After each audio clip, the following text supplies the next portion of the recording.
So tonight was the Tuba finale, and like it hit me like a little before I watched it that it was like the final episode. And you guys, I did real good. I didn't cry. That's a lie. I cried once. But it was like when Theo took I don't know his name, took his pain away. That was great. I was so sad. I didn't cry like a lot, but I cried like a little because like he wanted to take pain away, and then he was able to. I wanted him to take Liam's pain away because Liam, but that didn't happen. But luckily, I got Liam in an elevator one last time, and that's really honestly all I needed. So they introduced a new character of Alec in the final episode. They introduced a new character, and he was being chased by hunters, and I guess he kind of got the story, I guess the hunter story from Scott, which I'm glad it was just essentially, I think, the hunter story and like all of 6B, because I was afraid it was going to be like all of the show and I was going to have to be like unreliable narrator.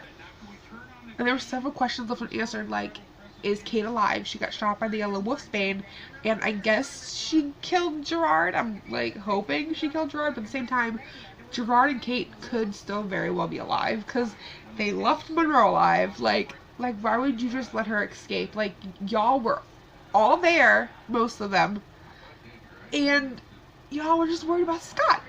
Fuck Scott. He's gonna be fine. He's gonna heal and bring his eyes back or whatever the fuck he did. Running on, he's to go after Monroe, kill her, and all this shit wouldn't continue to happen. Like, why would you leave one of them alive? Why would you leave one of, like, the main hunters, Gerard's protege, alive? That makes no sense whatsoever. The scene between Lydia and Jackson when they saw each other again for the first time, that was real cute, and I'm glad that Lydia was just like, I was wondering when you were going to figure it out. Like, adorable. I really liked Lydia and Jackson back in season 1. And then it kind of like went downhill in season 2 because he was like real mean and because of the Canema, which, let's talk about this Canema fucking thing for a second. He is not part Canema. What the fuck? He was healed and was turned into a werewolf. Like, the Canema was just a side effect because he wasn't, like, happy with his image. Like, do they not know their own story? Like, am I just thinking wrong? Like, he's not a fucking Canema anymore, though. Like, he's a werewolf.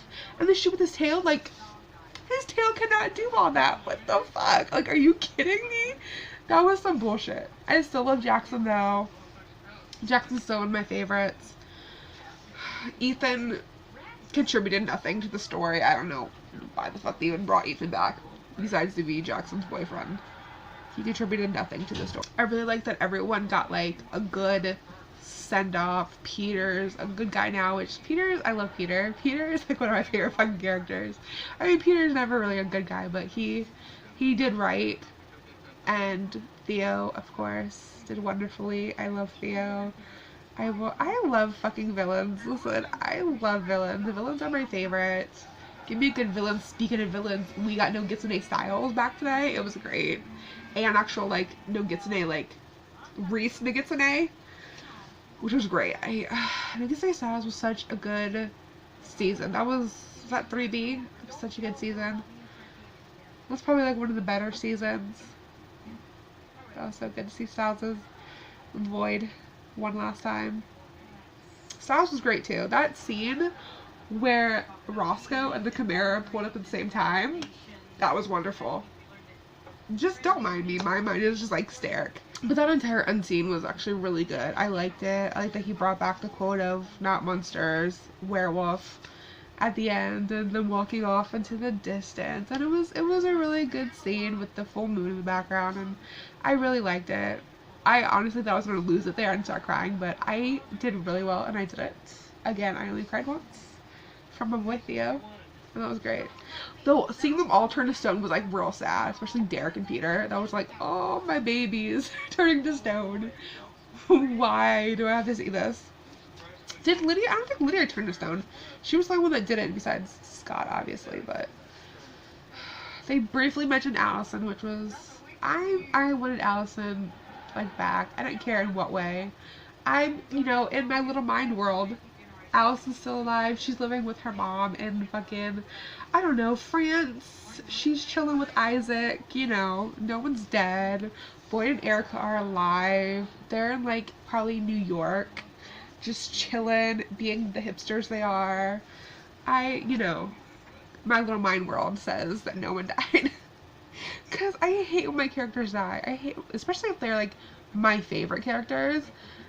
So Teen Wolf is finally over, and I wasn't overly disappointed. I think it's because it's the last episode, and, like, it was a nice little closure that I got, but at the same time, there was, like, so many questions left unanswered that I would love answers to, and I think I might make, like, another video talking about some of the questions that I feel like need to be answered, and, like, some of the theories I have, because there's so much that wasn't addressed, so many things they hinted at, and, like, I don't know, man, there's just a lot of stuff that they sprinkled throughout 6 fucking seasons that just was never addressed, and it needs to be addressed, because I need to fucking know. Like, I need to know.